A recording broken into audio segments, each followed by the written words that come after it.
जयप्रकाश अपनी पत्नी रेखा और बेटी सुमन के साथ रहता था। जयप्रकाश का गांव में बहुत सम्मान था। सब गांव वाले उसकी बात मानते थे। उसके सामने बोलने की किसी की हिम्मत नहीं होती थी। एक दिन रेखा अपनी बेटी सुमन से कहती है, बेटी, तू शादी क्यों नहीं करना चाहती है? तेरे पिताजी तेरे लिए कितना परेशान रहते हैं और एक तू है जो शादी करने के लिए तैयार ही नहीं है। आखिर क्या वजह है इसकी? माँ, अगर तुम इतना कह रही हो तो मैं शादी कर लूंगी, लेकिन मेरी एक शर्त है। मैं शादी उसी लड़के से करूंगी जो मेरी हर बात मानेगा। अगर ऐसा कोई लड़का है तो मैं उससे खुशी खुशी शादी कर लूंगी। अब ऐसा लड़का मैं कहाँ से ढूंढ कर लाऊं तेरे लिए? मेरी बेटी, एक बात हमेशा ध्यान रखना, पत्नी को पति की हर बात माननी चाहिए। और एक तू है, उल्टा रिवाज चला रही है। कोई सुनेगा तो क्या कहेगा कि पत्नी पति पर हुक्म साधती है और पति चुपचाप उसकी बात मान लेता है। देखो माँ, अगर तुम मेरी शर्त नहीं मानोगी तो मैं कभी शादी नहीं करूँगी, चाहे कुछ भी हो जाए। किसी तरह ये बात गांव के जमींदार के आलसी बेटे के कानों तक पहुंच गई। ये बात सुनकर उसे बड़ा आश्चर्य हुआ। उसने सोचा, ये कैसी अजीब शर्त है? मैं इस लड़की का घमंड चकनाचूर कर दूंगा। मैं भी आज कसम खाता हूँ, इसी लड़की से शादी करूंगा और कभी इसकी बात नहीं मानूंगा, चाहे जो भी हो जाए।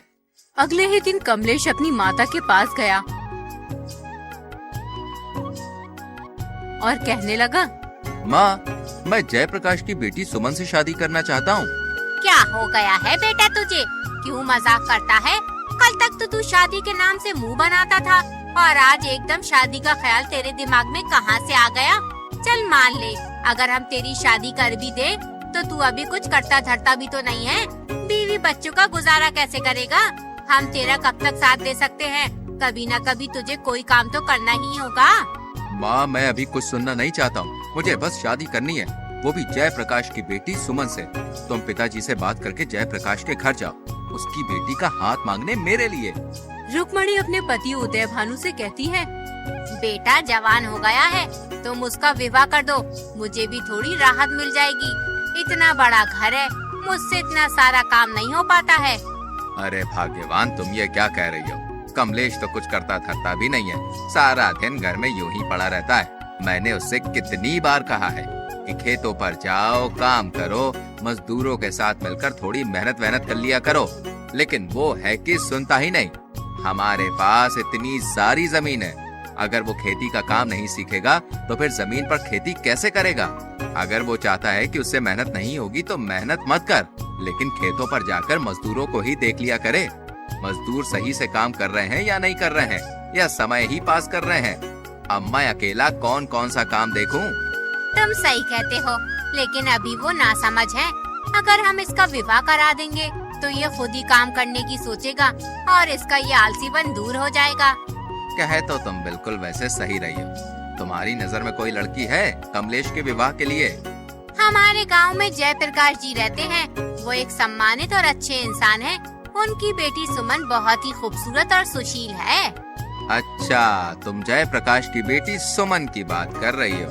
अरे जयप्रकाश तो बहुत ही अच्छा इंसान है, गांव के सभी लोग उसकी बहुत इज्जत करते हैं। हम कल ही जयप्रकाश के घर चलेंगे कमलेश के रिश्ते के लिए। तुम तैयारी शुरू कर दो।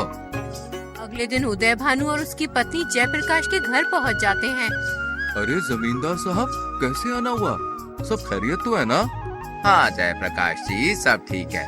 दरअसल हम यहाँ पर तुम्हारी बेटी सुमन का हाथ मांगने आए हैं, अपने बेटे कमलेश के लिए।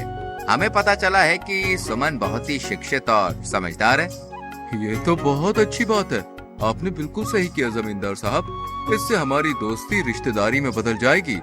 कुछ ही दिनों में सुमन और कमलेश का विवाह हो जाता है। शादी के 2-4 दिन के बाद कमलेश सुमन से कहता है, तूने अपनी माँ से कहा था ना कि तू उस लड़के से शादी करेगी जो तेरी हर बात मानेगा, लेकिन मैं कभी भी तेरी कोई बात नहीं मानूंगा। अब देखता हूँ तू कैसे मुझसे अपनी बात मनवाती है। कमलेश सुमन को बुरा भला कहने लगा, यहाँ तक कि मारपीट पर भी उतर आया। मैं आपकी पत्नी हूँ और आपसे ये आशा करती हूँ कि आप मुझे पूरा सम्मान दे। हमारे रिश्ते की मजबूती और खुशहाली के लिए बहुत जरूरी है कि आप मेरे प्रति आदर और समझदारी का रवैया अपनाएं। ये न केवल हमारे रिश्ते को बेहतर बनाएगा, बल्कि हमें एक मजबूत और खुशहाल जोड़ी भी बनाएगा। फिर भी अगर आप मेरे साथ मारपीट करना ही चाहते हैं तो मैं आपको ये अधिकार तब दूंगी जब आप खुद मेहनत करके पैसे कमा कर लाओगे। अभी तो आप अपने पिता के धन पर ऐश कर रहे हो। तुम्हें क्या लगता है मैं पैसे नहीं कमा सकता? तो फिर ठीक है, अब मैं तब तक घर में नहीं घुसूंगा जब तक मैं खूब सारा धन न कमा लाऊं। कमलेश अपनी पत्नी से ये बात गुस्से में कह तो देता है, लेकिन बाद में वो सोचने लगता है, अरे मैंने तो अपनी जिंदगी में कोई काम ही नहीं किया, ऐसे में मुझे क्या काम मिल सकता है जिसे मैं कर सकता हूँ? एक काम करता हूँ, सुरेश से मालूम करता हूँ। उसने बहुत सी जगह पे काम किया, वो मुझे कोई ना कोई काम के बारे में जरूर बता देगा।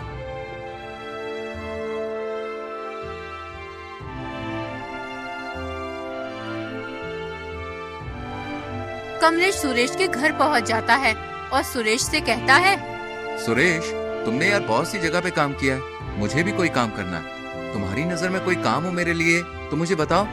अरे कमलेश, कैसी बात कर रहा है यार, तू इतने बड़े जमींदार का बेटा है, तुझे क्या जरूरत है काम वाम करने की? अरे काम करने की जरूरत तो हम जैसे गरीब लोगों को है भाई। दरअसल सुरेश, मैंने किसी से शर्त लगाई है। उसका मानना है कि मैं खुद मेहनत से पैसे नहीं कमा सकता हूँ, इसलिए मैंने भी उससे कह दिया कि मैं तुझे पैसे कमा के दिखाऊंगा। देखो भाई, हम तो मेहनत मजदूरी का काम करते हैं और मेहनत मजदूरी तुमने कभी की नहीं है, इसलिए तुमसे हो नहीं पाएगा। तुम कोई और काम देख लो जिसमें मेहनत कम हो और पैसे ज्यादा मिल जाए। इतना कहकर रमेश चला जाता है। कमलेश को रमेश की बात पर बहुत गुस्सा आता है, लेकिन वो कर भी क्या सकता था, इसलिए चुप रहता है।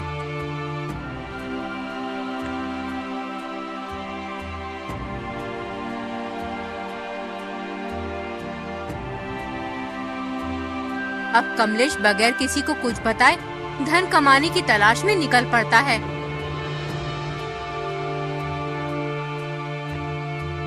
वो अपने गांव से करीब 20 किलोमीटर दूर एक अमीर सेठ के पास जाता है। उस सेठ का बहुत बड़ा चावलों का गोदाम होता है। सेठ जी, मैं पास वाले गांव नंदपुर से आया हूँ, आपके पास काम की तलाश में। अगर आप मुझे कोई काम दे देंगे तो आपकी बड़ी कृपा होगी। नंदपुर में मेरा बहुत ही अच्छा मित्र रहता है, उसका नाम उदय भानु जमींदार है। क्या तुम उसको जानते हो? जब कमलेश उदय भानु यानी अपने पिता का नाम सुनता है तो वो घबरा जाता है और सोचने लगता है, कहीं पिताजी को मालूम ना हो जाए कि मैं दूसरे के यहाँ मजदूरी करने आया हूँ। अब मैं क्या करूँ? अगर घर वापस गया तो सुमन से किया हुआ वादा कैसे पूरा होगा? अरे जो होगा देखा जाएगा। अगर पिताजी को मालूम भी हो गया तो मैं उन्हें सब सच सच बता दूंगा। अरे भाई, किस सोच में डूब गए उदय भानु का नाम सुनकर? नहीं सेठ जी, किसी सोच में डूबा नहीं हूँ। हाँ, मैं उदय भान जमींदार को जानता हूँ, बेचारे बहुत ही ईमानदार और नेकदिल इंसान है। अब तो तुम्हें काम देना ही पड़ेगा, तुम मेरे मित्र के गांव से जो आए हो। देखो भाई, अगर तुम मेहनत और लगन से काम करोगे तो अच्छा पैसा कमाओगे। सेठ जी कमलेश को काम पर रख लेते हैं। जब कमलेश के पास अच्छा खासा धन इकट्ठा हो जाता है तो वो अपने घर जाने की सोचने लगता है। फिर वो सेठ जी से कहता है, सेठ जी, मैं सोच रहा था कि एक बार गांव जाकर बीवी बच्चों से मिलाता हूँ। तुमने बिल्कुल सही सोचा कमलेश, बीवी बच्चों से मिलना भी जरूरी है। तुम कल अपने गांव निकल जाना और बीवी बच्चों से मिलकर जल्दी वापस आना। कमलेश इकट्ठा किए हुए सारे पैसे लेकर अपने गांव की ओर निकल जाता है। रास्ते में उसे दो ठग एक पेड़ के नीचे खाना खाते हुए मिलते हैं। वो कमलेश से कहते हैं, भाई, इतनी जल्दी में कहाँ जा रहे हो? आओ आओ, हमारे साथ खाना खाओ। कमलेश को बहुत तेज भूख लग रही होती है, इसलिए वो ठगों के कहने पर खाना खाने बैठ जाता है। फिर एक ठग कमलेश से बोलता है, लगता है आप शहर से धन कमा कर लाए हो। हम दोनों भी शहर जा रहे हैं धन कमाने की तलाश में। सुनो, तुम्हें पता है इस रास्ते पर बहुत सारे लुटेरे और ठग रहते हैं, तुम अपना धन सावधान होकर ले जाना। लेकिन मैंने तो सुना था कि ये रास्ता सुरक्षित है, इस रास्ते पर लुटेरे नहीं मिलते। अरे भाई, अब तो हर जगह लुटेरे और ठग मिल जाते हैं। अगर तुम अपने पैसे छुपा कर नहीं ले गए तो तुम्हारे लिए मुसीबत हो जाएगी। सुनो, हम भले और ईमानदार आदमी हैं, बिल्कुल तुम्हारी तरह। हम दोनों तुम्हारे धन की सुरक्षा कर सकते हैं अगर तुम चाहो तो। बाकी देखो भाई, आगे तुम्हारी मर्जी है। कि तुम क्या कह रहे हो? मुझे तो कुछ भी समझ में नहीं आ रहा। मैं तुम्हें अपना धन क्यों दूं? मैं तो सही से तुम्हें जानता भी नहीं हूँ। अरे भाई, इसमें नाराज होने की क्या बात है? तुम्हारा धन है, दो या मत दो। हम तो बस तुम्हें आगाह कर रहे थे ठगों से। कमलेश सोचता है, देखने में तो ये दोनों ईमानदार लगते हैं। अगर इन्हें मेरा धन लेना ही होता तो ये मुझसे जबरदस्ती छीन भी सकते थे, लेकिन इन्होंने ऐसा कुछ नहीं किया। मुझे इनकी बात मान लेनी चाहिए। देखो भैया, मैं तुम्हें अपना धन तो नहीं दे सकता। हाँ, एक काम कर सकता हूँ, अगर तुम मेरे साथ मेरे गांव तक चलोगे तो मैं तुम्हें थोड़े बहुत पैसे दे दूंगा। इस तरह मेरे धन की सुरक्षा भी हो जाएगी और तुम दोनों की कमाई भी हो जाएगी। ठीक है, हम कुछ देर बाद चलेंगे, तब तक थोड़ा आराम कर लेते हैं। तीनों पेड़ के नीचे बैठकर आराम करने लगते हैं। कुछ ही देर में कमलेश को नींद आ जाती है। दोनों ठग कमलेश का सारा धन चुरा कर ले जाते हैं। जब कमलेश की आंख खुलती है तो उसे वो दोनों ठग कहीं भी दिखाई नहीं देते। तो वो हड़बड़ाकर अपना धन देखता है तो उसे धन भी नहीं मिलता है। इसलिए कमलेश बहुत परेशान हो जाता है। धीरे धीरे रात होने लगती है। कमलेश को दूर उजाला दिखाई देता है। वहाँ एक बुढ़िया का घर था।